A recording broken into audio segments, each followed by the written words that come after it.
this feature adds a whole lot of new ideas of what you can do with it. It's also got a really nice arpeggiator. You've got pads, and they have aftertouch. Hi, I'm Daniel Fisher, Director of Product Optimization here at Sweetwater Sound. And today I'm very excited to show you we got a prototype of the Akai MAX49 USB MIDI CV keyboard controller. It's a very long title. One of the things that really stands out is what's CV, and that's control voltage. Control voltage is what they used over the past 40, 50 years to control analog synthesizers. So when you would play up and down a keyboard, you would send different voltages, and that would tell the oscillators what pitch to be at, what frequency cutoff the filters would be at. And as you hit a key, you would send a gate on, and that's a signal that would tell the envelopes to kick in. So it's very neat that a modern controller like this now has that ability. And a lot of your modern analog synthesizers have MIDI in. And I can do MIDI out to MIDI in, and it'll work just fine. So you might think, well, why do I need control voltage out? Well, one, if you have modular synthesizers, that's the way you do it. But two, I was thinking, how much fun would it be if you took the control voltage and ran it into various guitar pedals that used control voltage to move their parameters? So we'll show that off. But as a controller, so far it's showing itself to be really a beautiful machine. The keys feel very tight. It's a synth action, but it feels really good, and it does glisses very well. You've got pads, and they have aftertouch, and the sliders are very unique in that they're just touch sensitive, but you get LEDs that show you exactly where you've left each of them. So it's just beautiful feedback.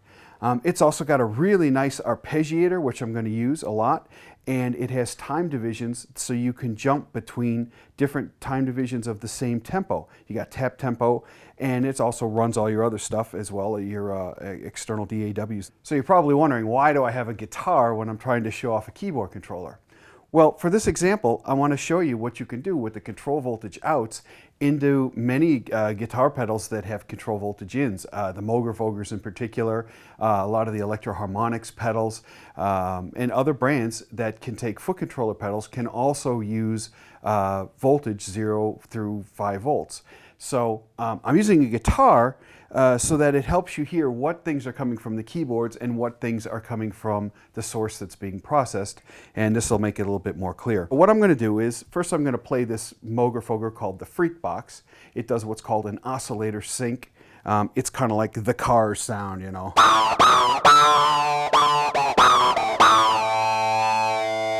And that's very cool, and it's very responsive. And it's responding to the envelope of the energy of my chord or my notes.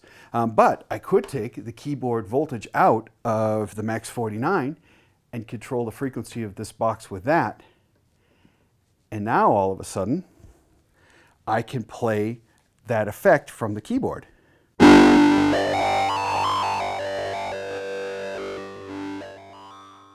And while that's useful, it's very difficult to do with only two hands, but you could have a guitarist taking a solo and a keyboard player taking a solo, and both of them plugged into this, and you'd get this single output that was both of them soloing at the same time, which would be very unique.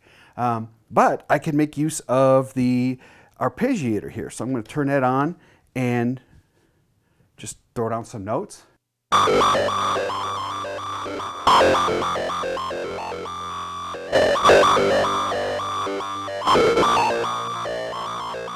And so in real time, you can be changing your arpeggiations of your effects, which is pretty neat. And you can be changing tempo to go exactly with the song you're doing. Slow it down.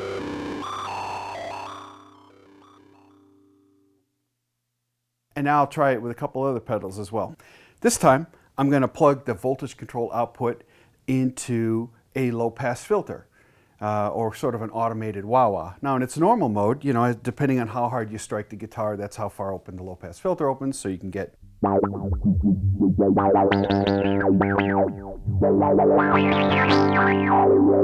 which is a useful effect. But now, being able to put a sequencer into that same box, now I can do some really neat stuff.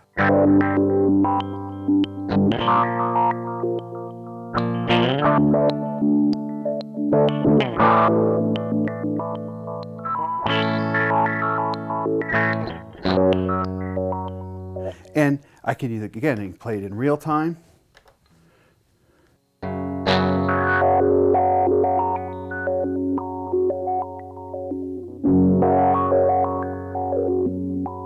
I can sequence it. I could also have a very specific sequence instead of an arpeggiator, which could give me even more specific things. I could actually write a melody line on the filter. And another thing that's really neat is that you have real-time time division buttons on this thing. So I can hit it and have a very specific tempo going, and then speed that tempo up with different time divisions. So here's eighth notes, quarter notes, 16th notes, 32nd notes, 32nd note triplets.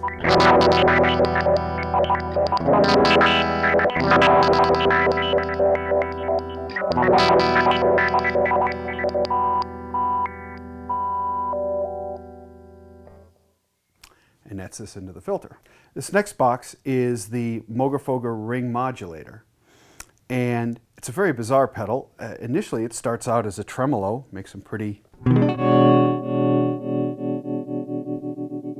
tremolo type effects, but as you speed up the amplitude modulation, it stops becoming a tremolo and it becomes what we call a ring modulator. And they call it that because it makes these clangorous ringing sounds, or it kind of sounds like touch tones on a telephone, like this. In fact, they use it for a lot of different sound effects. And that's the effect it gets. But if you take something that's sequenced or arpeggiated control voltage out and put that into the frequency input, now all of a sudden I can get stepped ring modulation pitches. So I can play a riff over and over, and each time it steps through a different note, I get a different result. So I got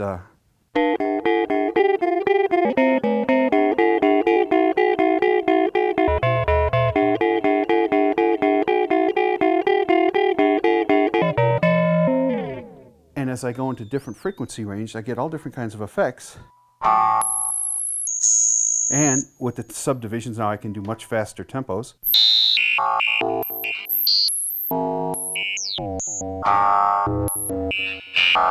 I'm going to go all the way to 32nd note triplets.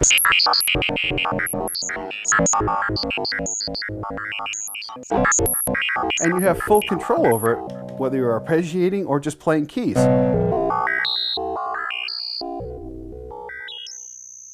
Again, a lot of fun. And the last pedal I'm going to show you is the Moogerfooger MF108M, the cluster flux. It's a chorus flanger, which is basically a delay line, and you're changing the delay time. Use it internally with their LFO to just have a nice, really beautiful stereo effect. And they give you different shapes. Speed it up.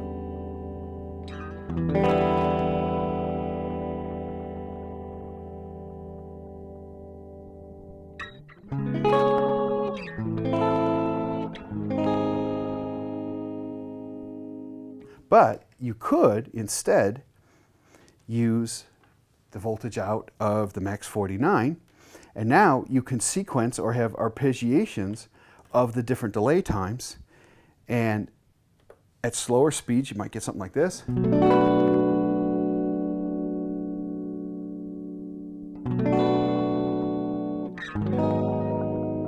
And you can hand pick each of those frequencies simply by playing different notes on this and get different effects. And also when you step up the time, some serious things happen here.